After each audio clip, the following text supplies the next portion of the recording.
sobre as 10 características da igreja primitiva. E hoje eu quero continuar a falar um pouco sobre os eventos que aconteceram no início da igreja, para nós começarmos a colocar em prática nos nossos dias. Atos 4, 32 ao 37 diz-nos assim: e era o coração e a alma da multidão dos que criam. E ninguém dizia que coisa alguma do que possuía era sua própria, mas todas as coisas lhes eram comuns. E os apóstolos davam com grande poder. Os apóstolos davam com grande poder, testemunho da ressurreição do Senhor Jesus.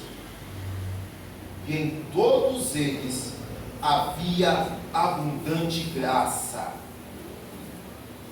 Não havia, pois, entre eles necessidade algum, porque todos que possuíam herdades ou casas, vendendo-as, traziam o preço do que fora vendido e o depositavam aos pés dos apóstolos. E repartia-se a cada um, segundo a necessidade que cada um tinha. Então, José, cognominado pelos apóstolos Barnabé, que traduzido é filho da consolação, levita, natural de Chipre, possuindo uma herdade, vendeu-a e trouxe o preço e depositou aos pés dos apóstolos. Diga amém. Amém. Vou pedir para os papais me ajudarem com as crianças, que é o momento de nós meditarmos na palavra do Senhor. Por esses dias, eu li a seguinte charge, irmãos, numa rede social: ninguém quer consertar nada. A fila de troca é a mais procurada. O tempo vivido é de dispensa, do verbo dispensar. Vínculos deixaram de ser criados. Eu estou falando do meio cristão. A ação de criar vínculos sinceros, vínculos verdadeiros, de amores recíprocos, deixaram de ser criados. E isso se dá por conta da religião do século XXI, o egocentrismo. Essa é a religião do presente século. A igreja atual, ela combate espiritualmente contra essa ação demoníaca. Vou repetir: essa ação demoníaca. E qual que é a ação que a igreja labuta diariamente? A do egocentrismo. Eu no centro. É tirar Jesus do centro da nossa vida, é colocar as vontades do Senhor para nós como de escanteio e colocar a minha vontade como centro, como a direção, como tudo. Pessoas, eu disse que nós estamos vivendo o tempo da dispensa. Então, pessoas trocam de cônjuges. O casamento deixou de ser algo da base da vida cristã. incompatibilidade de pensamento. Essa é a desculpa. Então, o que eu penso não corrobora com o que a minha esposa pensa, eu termino. As pessoas trocam de empregos, sem direção de Deus. As pessoas trocam de amizades, abrem mão de amizades, não tem mais aquele desejo de cultivar amizades. Estou falando do meio cristão. E até trocam de comunidades cristãs. E isso por meros caprichos. Não estou dizendo que é o caso de alguns irmãos aqui que moram em localidades distantes da nossa congregação. E mesmo assim se deslocam de lá para cá, podendo sim congregar lá, eles preferem não abrir mão da comunidade cristã que nos acolher. O individualismo é predominante. Falta de compreensão, falta de empatia. Já caiu em desuso. E um exemplo clássico, irmãos, principalmente no nosso meio, que eu quero falar no nosso meio, é a falta de conserto entre irmãos. Por algum motivo, alguns dos irmãos entram em algum desacordo, e ao invés da ação do perdão, a maioria prefere empurrar a situação com a barriga. Ou por que não dizer, e aí aplica-se a abrir mão da comunidade cristã, trocam de igrejas. Eu não vou com a cara do pastor. Eu não vou ficar mais aqui. Eu vou embora. Eu não concordo da forma que o pastor está administrando a igreja. O pastor não administra nada, irmãos. Quem administra a igreja é o Espírito Santo. Aleluia. E ai do pastor. Está gravando, né? E ai do pastor que tentar contender com Deus. E ai do obreiro que tentar contender com Deus e querer fazer do jeito dele. Deus tira. Porque quem dá pastor nas igrejas é Deus. O pastor não é nada dentro de uma igreja. Ele só é um instrumento que Deus está usando para cuidar de ovelhas que nem deles são. Quem está entendendo a palavra, diga amém. Amém. O que as pessoas preferem? Abrir mão. Eu estou em desacordo com esse irmão, eu vou empurrar com a barriga. Vamos levando. Participam de conjuntos, participam de cultos, participam da ceia, sem conserto. Pela manhã, eu estava falando que o avivamento tem dois pontos: o avivamento coletivo, mas tem avivamento individual. O avivamento individual e coletivo. E a igreja que está afastada da palavra de Deus, a igreja que está afastada da palavra de Deus, não é e nunca será uma igreja avivada. Você quer ser um crente avivado? Você quer ser um crente avivado, sim ou não? Amém. Se aproxime da palavra de Deus. Louvado seja o nome do Senhor. Querem levar de qualquer jeito, mas a palavra de Deus não nos instrui assim. Abra comigo Mateus, capítulo de número 18, versículo de número 15 ao 17. Se o seu irmão pecar contra você, vá e, a sós com ele, mostre-lhe o erro. Se ele ouvir, você ganhou o seu irmão.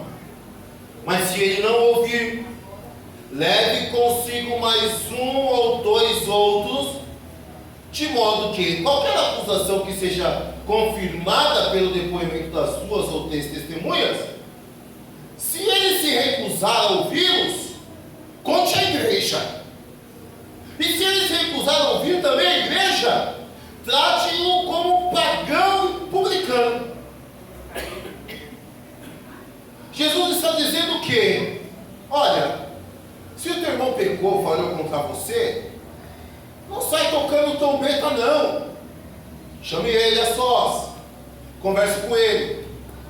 Se ele não aceitar, faça o seguinte: chame 2 ou 3 irmãos, leve-nos como testemunha, converse com ele. Se ele não aceitar, apresente a igreja. Vai até o pastor, apresente a causa da igreja. O pastor vai repreendendo, vai ensinar, vai exortar, vai pregar sobre o perdão, vai pregar sobre a união. Se ele rejeitar a igreja, se ele rejeitar o conselho, trate-o como um pagão. Ou seja, Jesus está dizendo: esse não se converteu, não adianta. Nós precisamos tomar ações que a Bíblia nos orienta. E nesta noite eu estou orientando a igreja através das Escrituras Sagradas. Libere perdão. Libere perdão. Libere perdão.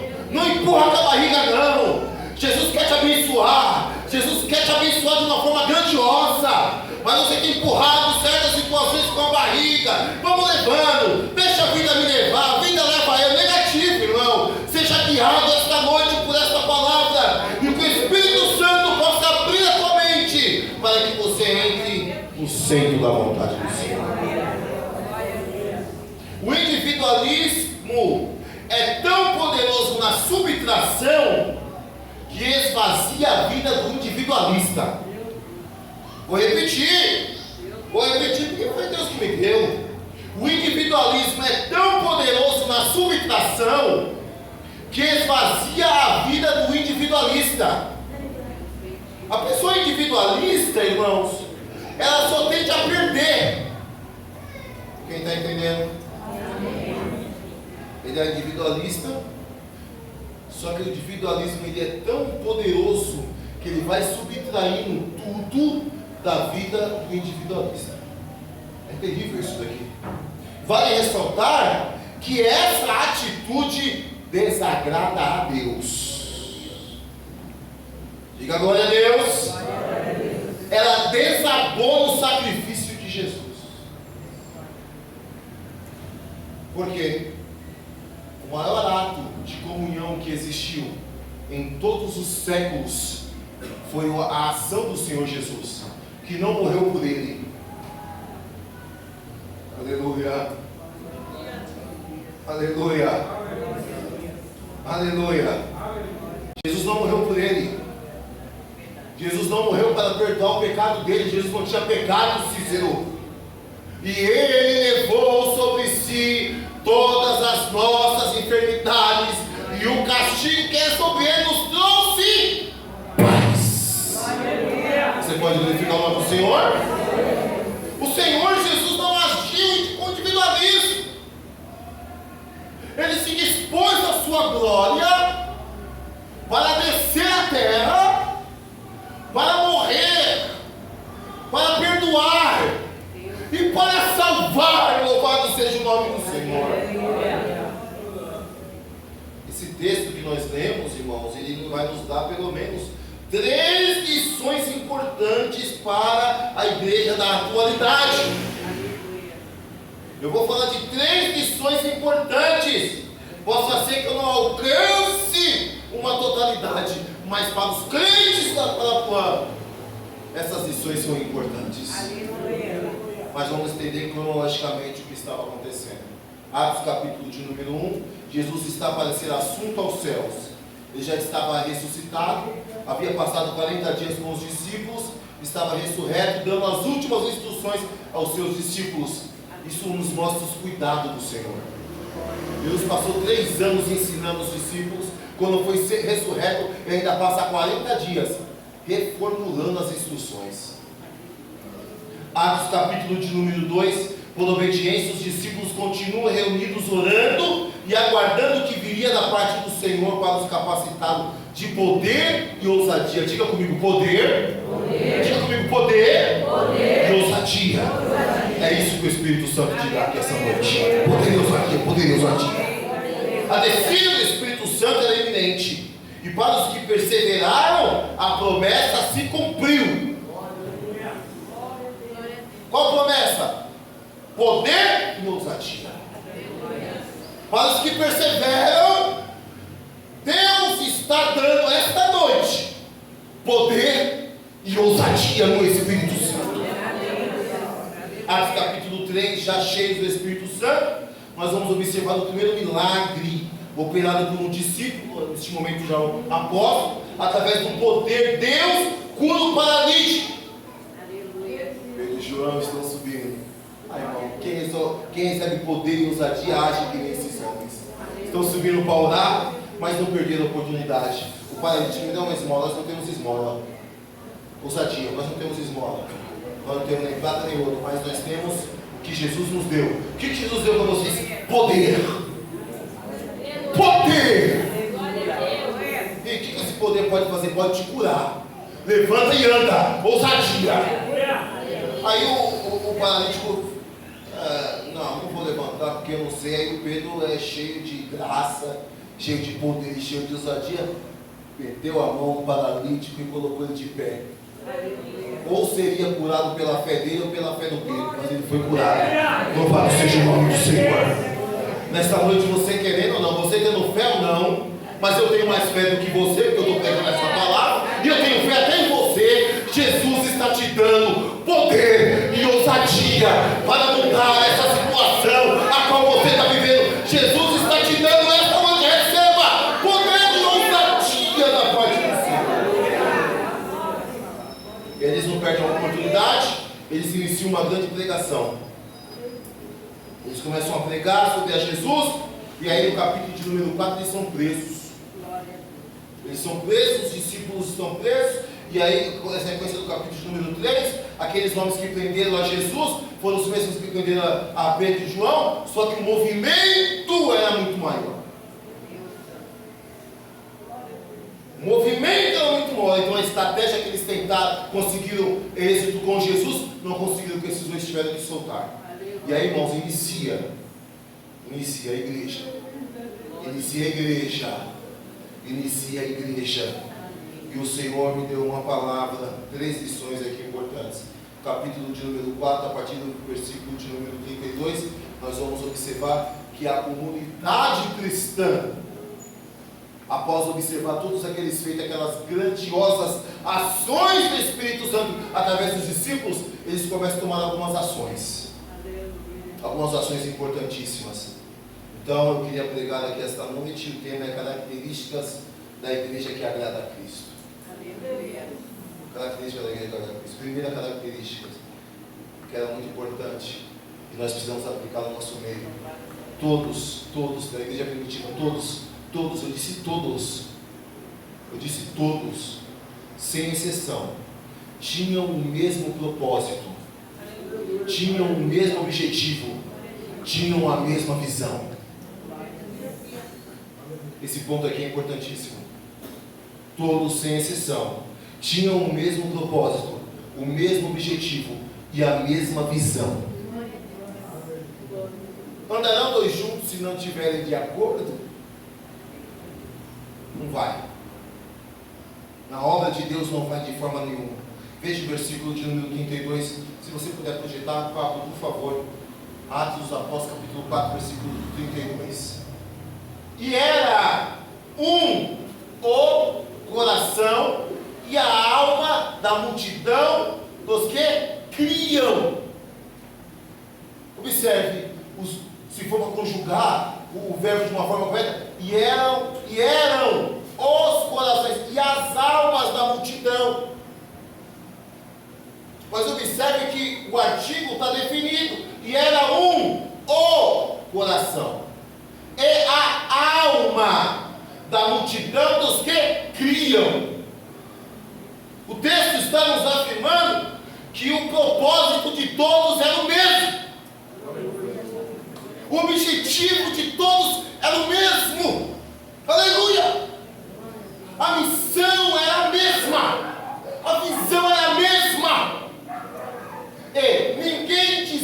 vida que coisa alguma do que possuía era sua própria, mas todas as coisas lhes eram comuns. Não havia espaço para individualismo. Não havia espaço para divisão. Escute! Não havia espaço para Satanás. O coração, a alma de todos corroboravam com o mesmo objetivo: agradar ao Senhor Jesus. O individualismo tentava entrar naquela igreja e era barrado. A divisão tentava tomar partidos da igreja e não conseguia ter êxito. Satanás não conseguia operar naquela igreja. Satanás não tinha espaço naquela igreja. E nesta noite eu creio que Satanás não terá espaço para essa igreja. Não terá espaço na tua mão, levanta tua mão. Não terá espaço na tua vida, na tua família, no teu trabalho, nos teus projetos. Aleluia! Não terá espaço. Satanás caiu por terra mais uma vez. Louvado seja o nome do Senhor. E era o coração e a alma da multidão. Mesmo objetivo, mesma visão, mesmo propósito. Quando a igreja entender isso, irmão, quando a igreja entender, irmão, que nós precisamos voltar a ter essa mesma visão. Olha, irmão, Jesus não virá buscar placa nenhuma, viu? Eu falo para você, Jesus não vai vir buscar placa nenhuma, viu? Jesus vai vir buscar uma igreja invisível. A nossa alma, o nosso espírito, o nosso propósito tem que corroborar com o propósito da palavra de Deus aqui esta noite. Aleluia, tu está preparado? E era uma igreja que não é unida, não prevalece contra as ações de Satanás.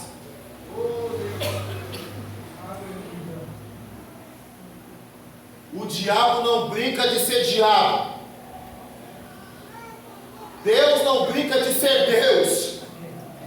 E tem crente brincando de ser crente. Tem alguém ainda aí? Tem alguém ainda aí? Mas nessa noite a palavra está falando conosco. Crente dividido não orna com aquilo que Deus quer. A divisão não orna com o Evangelho. Não se mistura. Diga amém. Amém. O individualismo não pode ter espaço na nossa vida. Não pode haver espaço para divisão. Não pode haver espaço para Satanás. Quando nós estivermos, sem exceção, no mesmo propósito, no mesmo objetivo, e com a mesma visão, escute, Deus irá fazer coisas maravilhosas no nosso meio. Quantos creem nisso? Amém. Segunda lição. Olha aí. Obreiros, segunda lição. Os líderes daquela igreja estavam engajados em uma única finalidade. Os líderes estavam engajados em uma única finalidade. Qual que era a finalidade? Dar testemunho da ressurreição de Jesus. Vou repetir. Os líderes estavam engajados em uma única finalidade: dar testemunho da ressurreição de Jesus. Pedro, você é o maior? Jesus é o maior. Tiago, você que é o pastor daqui, mas quem ordena, quem comanda e quem dirige é Jesus. Mas que Jesus é? O Jesus que morreu por nós. João, mas para você, João, foi revelado as doutrinas das últimas coisas. Não importa, mas quem me revelou foi Jesus. Então a honra é dele, a glória é dele, o louvor é dele. Quem reina é ele, quem pode é ele, quem tira é ele, quem dá é ele, quem coloca é ele, quem exalta é ele, quem abate é ele. Não vai se achando, não. Não dá para se achar, irmão. Todos estavam unidos, enganjados em uma única finalidade: dar testemunho da ressurreição de Jesus. Versículo de número 33. Agora observe com essa ação, o que acontecia.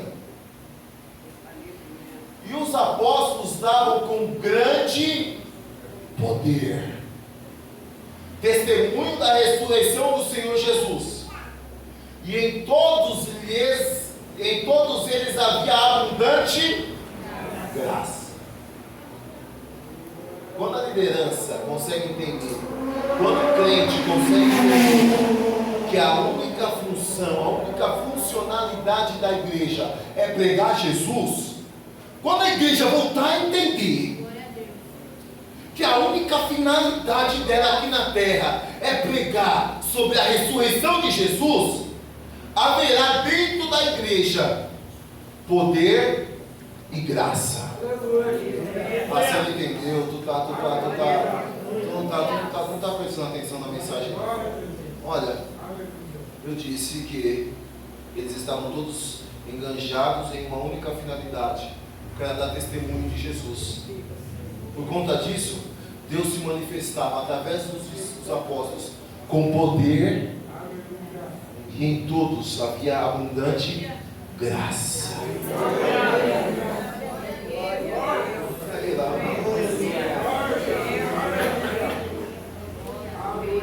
A igreja voltar para isso. Não vai precisar de pregador por renome, não, viu? Não vai precisar de muita coisa, não, viu? Não vai precisar de ajuntamento de 5.000 pessoas, não, viu? Não vai, não. Vai ter 2, 3, 4 ali orando, e Deus vai se manifestar com poder e graça. Poder e graça. Poder e graça. Poder e graça. Repita comigo: poder e graça. Jesus quer nos dar essa noite poder e abundante graça. Louvado seja o nome do Senhor. Mas precisa estar enganjado. Os obreiros precisam estar enganjados, queridões. Aqui está falando dos pastores. Aqui está falando dos apóstolos. Olha lá. E os apóstolos davam, começava dos apóstolos. Eles davam com grande poder. O que? Uma pregação de autoajuda? Uma pregação que, olha, o teu carro vai chegar? Não. Eles falavam: Jesus morreu por conta dos seus pecados, e agora ele ressuscitou. Jesus ressuscitou. Isso dava a eles poder e graça. Quando eles pregavam isso, a graça do Senhor invadia o lugar onde eles estavam. A graça do Senhor quer invadir a tua vida hoje, a tua casa hoje, o teu ânimo hoje. E é graça pouca, não, é abundante graça. Vai te colocar de pé. Aleluia. Depois de hoje, eu creio nessa palavra, mas depois de hoje, o teu ano vai começar hoje. Tu vai se encher de poder e graça. Louvado seja o nome do Senhor. E que venha os meses à frente, mas você vai estar cheio, a senhora vai estar cheia, o Senhor vai estar cheio. Jovem, vocês serão cheios de poder e graça. E vamos encarar mais um ano no nome do Senhor Jesus.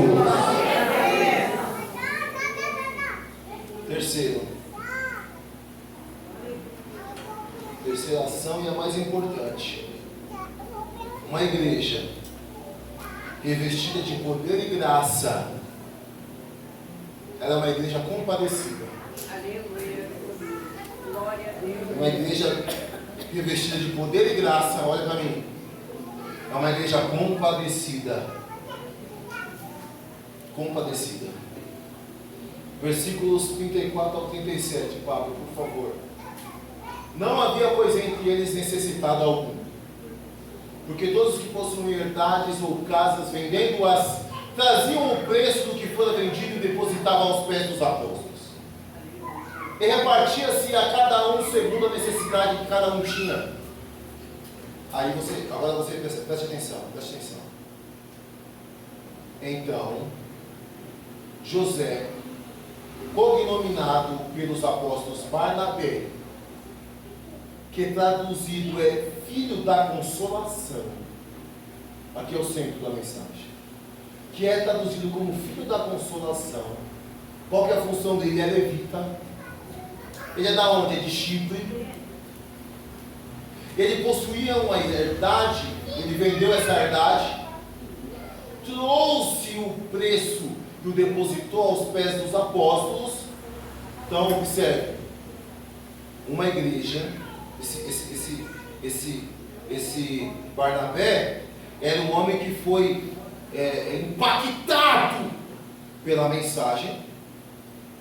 Ele se encheu de poder e graça, e aí ele foi um homem que se compadecia. Era um homem que se consolou com a situação dos irmãos e tomou uma atitude.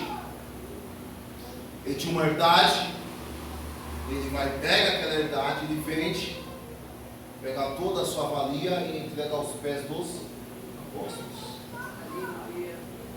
Uma igreja revestida de poder e graça é uma igreja que se compadece.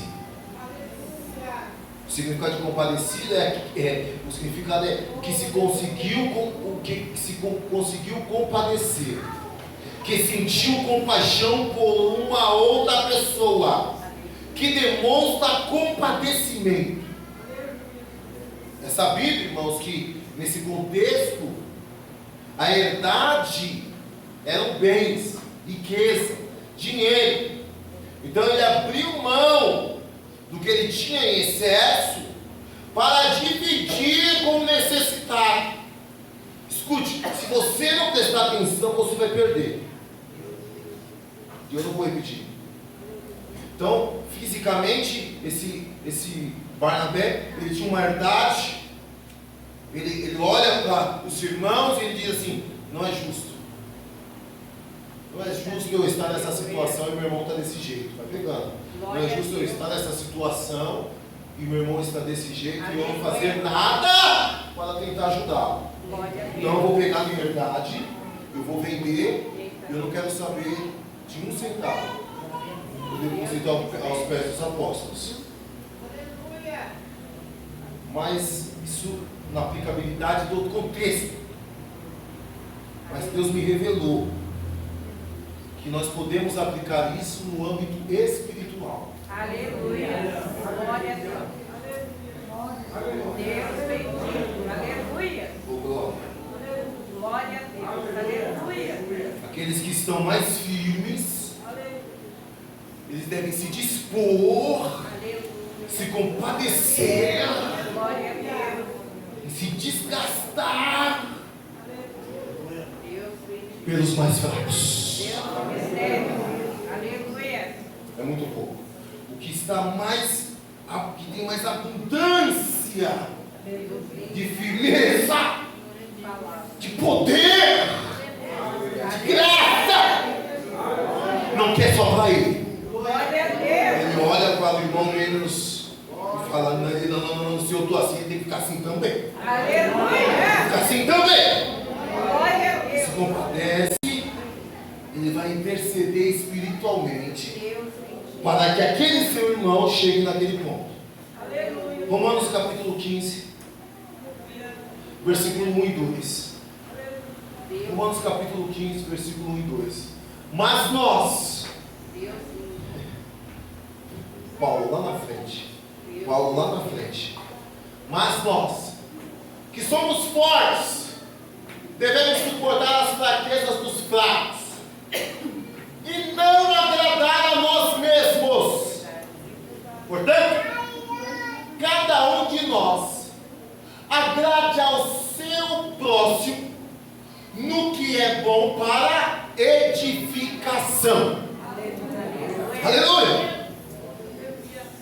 São ações de crentes maduros. Aleluia. Ele não acusa o irmão mais fraco. Ele não expulsa o irmão mais fraco. Ele não debocha do irmão mais fraco. Ele não fica tagarelando sobre o irmão mais fraco. Não. Ele se compadece do irmão mais fraco. Ele olha e fala assim: eu não aceito que ele esteja nessa situação. Eu vou meter meu joelho no chão. Eu vou interceder pela vida dele. Ele vai sair dessa situação. Ela vai se colocar de pé de novo. Ele vai se colocar. Deus vai restaurar a família dele de novo. Eu não aceito. Eu estou cheio de poder. Eu estou cheio de graça. E eu quero que meu irmão chegue nessa situação também. Características de uma igreja que agrada a Cristo. Primeiro, todos sem exceção tinham o mesmo propósito. Tem que ter o mesmo propósito. Os líderes devem estar engajados com a finalidade: dar testemunho da ressurreição. A igreja precisa dar testemunho da ressurreição de Jesus Cristo. Terceiro, uma igreja vestida de poder e graça é compadecida. Todos os crentes fortes, aqueles cujas suas convicções bíblicas em Cristo lhe permitem mais liberdade que os fracos, devem suportar os mais fracos e não tolerá-los.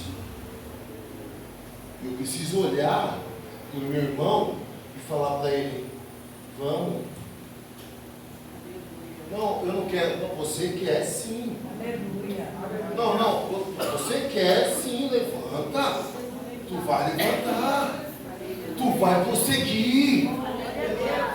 Eu vou ser um canal de bênção na tua vida. Aí o Lucas, ele olha pro Jairo, não, pro Ivan, e fala assim: o Ivan vai. Não, ele não vai. Eu não quero não, você vai, Ivan. Eu estou me compadecendo da sua situação. Eu não quero você só no dia bom, não. Eu não quero você só no dia da vitória, não. Eu não estou com você só no dia da abastança, não. Eu estou com você no dia da luta. Eu estou com você no dia do teu sofrimento. No dia que você sorriu, eu estive lá sorrindo. Mas agora que você está chorando, eu vou chorar com você. Nós precisamos ser uma igreja compadecida uns com os outros. A expressão suportar não significa apenas tolerar, mas sustentar em amor. Sustentar em amor. Seja compreensivo com o teu irmão. Olha para mim. Seja compreensivo com o teu irmão. Seja compreensivo com a tua irmã. Vem, para de apontar, para de julgar. Vamos ser compreensivos. Dá para glorificar o nome do Senhor? Essa é a maior característica de uma igreja que agrada a Cristo. Ela não abre mão de ninguém. Diga para o teu irmão do teu lado assim: eu não abro mão de você. Não, assim você já abriu. Não, assim você já abriu. Não, diga com voz de profeta, com voz de profeta: eu não abro mão de você. É isso. Deus abençoe os irmãos, em nome de Jesus. Vamos ficar de pé em nome de Jesus.